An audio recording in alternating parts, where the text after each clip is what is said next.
Louisiana's Black history is filled with lesser-known but powerful stories of resilience, resistance, and cultural influence. Here are 5 unspoken Black history facts from the state of Louisiana. Number 1. Marie Therese Matoyer, a free Black woman who built a community. Marie Therese Matoyer, also known as Madame Coin Coin, was born into slavery in 1742 in the French colony of Louisiana. She was eventually freed and went on to have 10 children with Claude Thomas Pierre, a French merchant. Marie acquired land and established Melrose Plantation, creating one of the most successful settlements of free people of color in early Louisiana history. Her descendants became influential landowners, planters, and artisans. The community she fostered was an early example of Black prosperity, autonomy, and resistance to racial boundaries. Why it's unspoken. Marie's legacy is often overshadowed by plantation narratives focused only on white landowners. Despite her historic role in the Cane River region. Number 2. The hidden history of Black pirates in Louisiana during the early 1800s.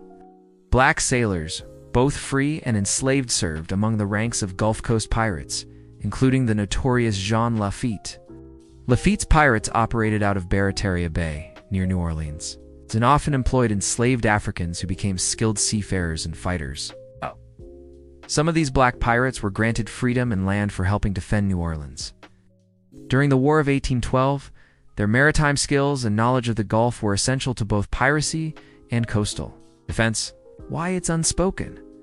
The romanticized view of piracy rarely includes Black participants, though they played critical roles in both rebel economies and wartime efforts.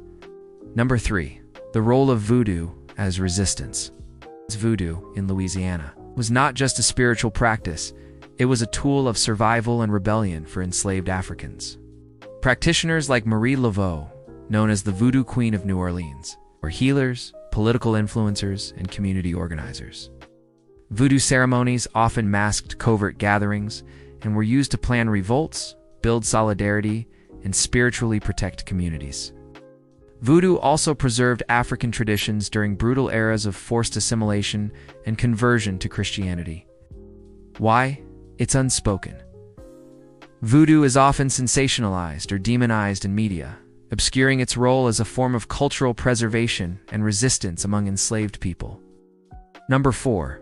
Black militias that fought for freedom before the Civil War. Louisiana was one of the only states in the antebellum South to have organized militias of free Black men, especially in New Orleans. These militias, such as the Free Men of Color battalions, fought valiantly in the Battle of New Orleans under General Andrew Jackson. They continued to serve into the 1830s and 1840s and even attempted to organize during the Civil War in defense of the Union.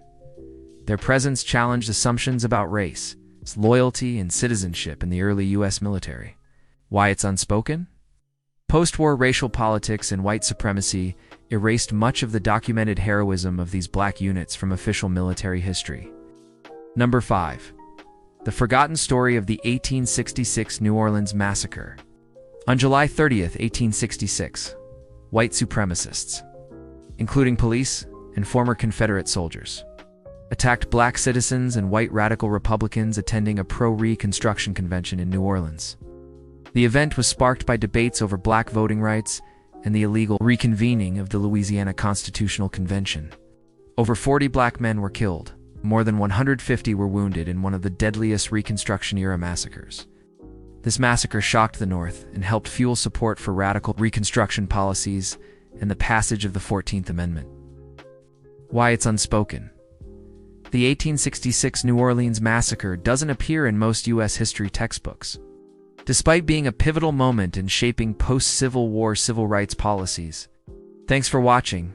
If you enjoyed this video, be sure to like, share, subscribe at Black Historia Map.